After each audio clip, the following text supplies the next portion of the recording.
Hey guys, welcome back to the channel, Chris here. Today's video we're going to dive deep into the new Safari pedals Owl Compressor. Let's get into it.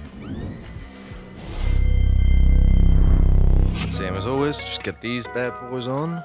So, the Owl Compressor, what is it? It's basically a combination of compressors all in one, kind of like a hybrid, I guess, of different insert or hardware compressors, but obviously in plug-in form. So, not going to waste any time, let's dive into it. Also, just real quick to start us off, this isn't a sponsored video. They did send me the plugin to try out before it came out, which I'm really appreciative of. Thank you so much to Safari Pedals. And that's about it. Let's get into it. This is what it looks like. You've got your input and output. There's no threshold, similar to an 1176 compressor if you've used one, where you have to tweak both the input and the output to adjust how much compression you're getting. As you can see here, I've got the auto gain button turned on, so when I adjust the input, it adjusts the output as well, which means, you know, no going back and forth between the two. And then you've got your speed, which is your attack and release combined for either a faster or a slower setting.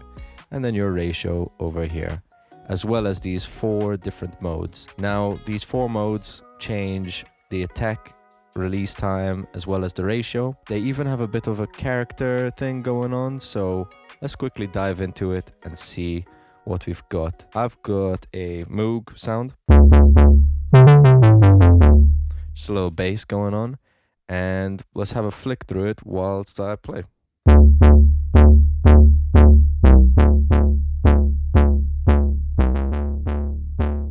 You can hear a bit of that saturation going on. Let's leave it on full and just quickly flick through these just to hear what's going on with the saturation.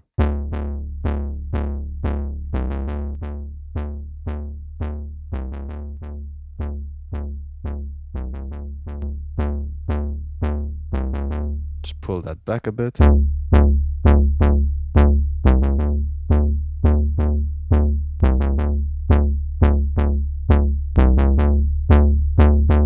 Going to pull the speed to the far side and see how that sounds.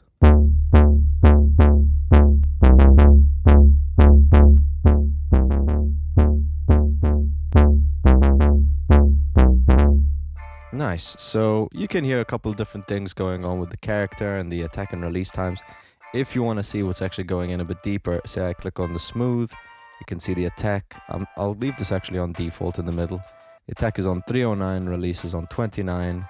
Same with the ratio, we can leave that in the middle at 2.6. When I change it to pump, this changes to 158.59, 12 to 1.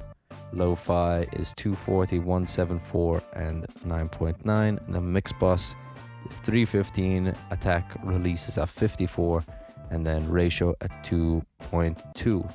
So by the looks of it, the mix bus is generally just doing a lot lighter compression. The lo-fi and the pump are smacking it a bit harder, slower attack and release times. And then the smooth is, I guess, just a generally quite slow, but then a faster release time, lighter compression. If I bump these to full on the ratio, you can see this stops at 4.7, pump goes to 31, lo-fi goes to 27, and the mix bus goes to 4.7. So you can get a general idea of how hard these different characters are working. On top of that, you've got a blend, your wet dry sound, so you've got the option to crunch this really hard and then just pull that back.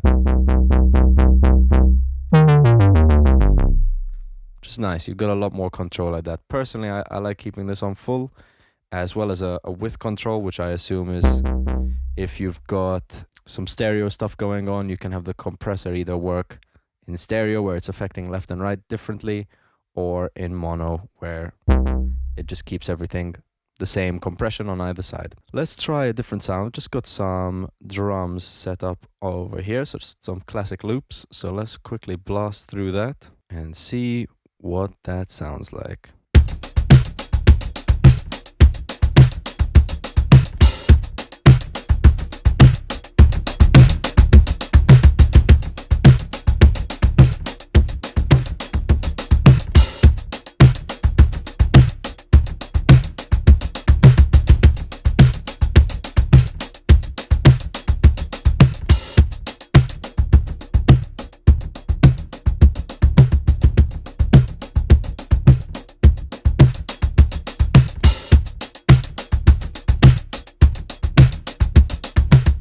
interesting. I quite like how the lo-fi is really kind of cutting off a lot of that top end, making things just sound a bit duller, but like quite nice when you squash it with some compression.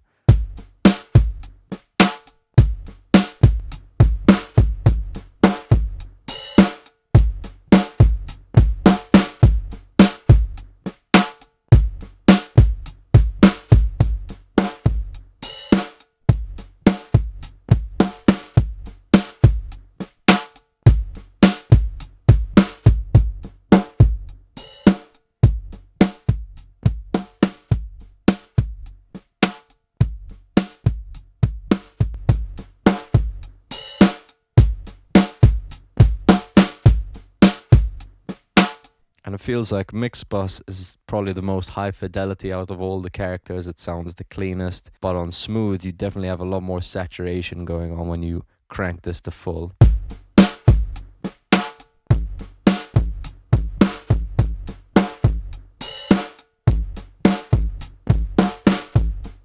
Super fascinating. Let me just try this last loop and see what that sounds like.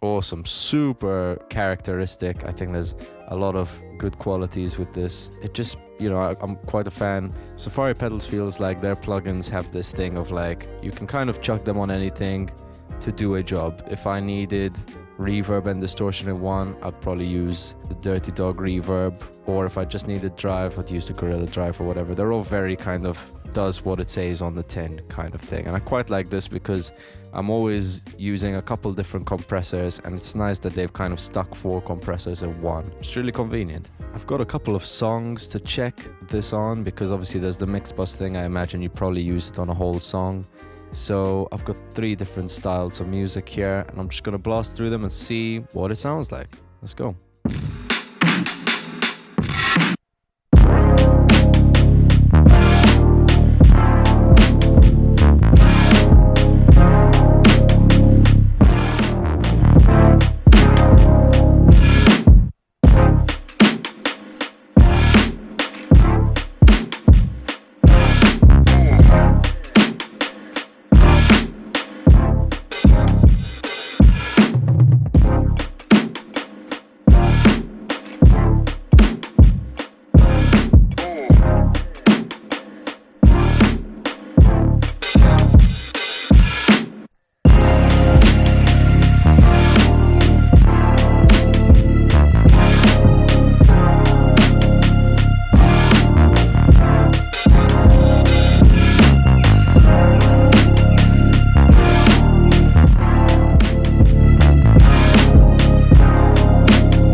Awesome. All right, let's go on to the next one.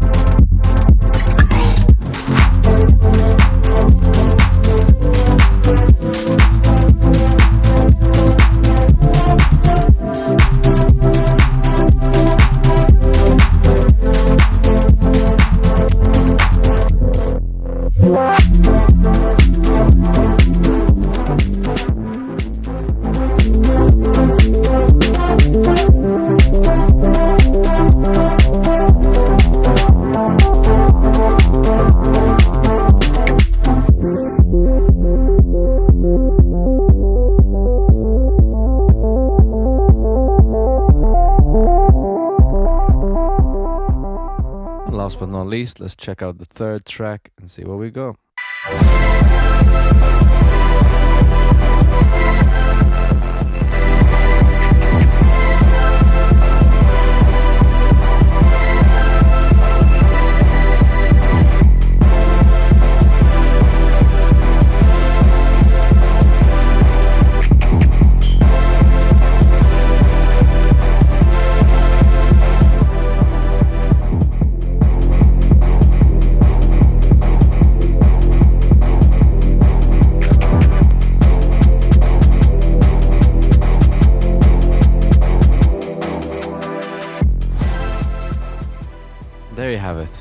Safari Pedals Owl Compressor. Very interesting compressor. I mean, compressor. Compression isn't always the most exciting topic to talk about, but you know, it's convenient when there's always a new plugin that comes out that makes your life a bit easier, or that kind of combines a couple of things in one, you know, doing the same thing slightly differently. It's always fascinating to find out. Thanks again to Gnome for sending over this plugin. I really appreciate it, as always. If you haven't seen any of the other videos I've done on Safari Pedals, they've got really awesome plugins. I would recommend go checking them out up here. And once again, I've been Chris Vella, and I'll see you guys in the next one. Bye.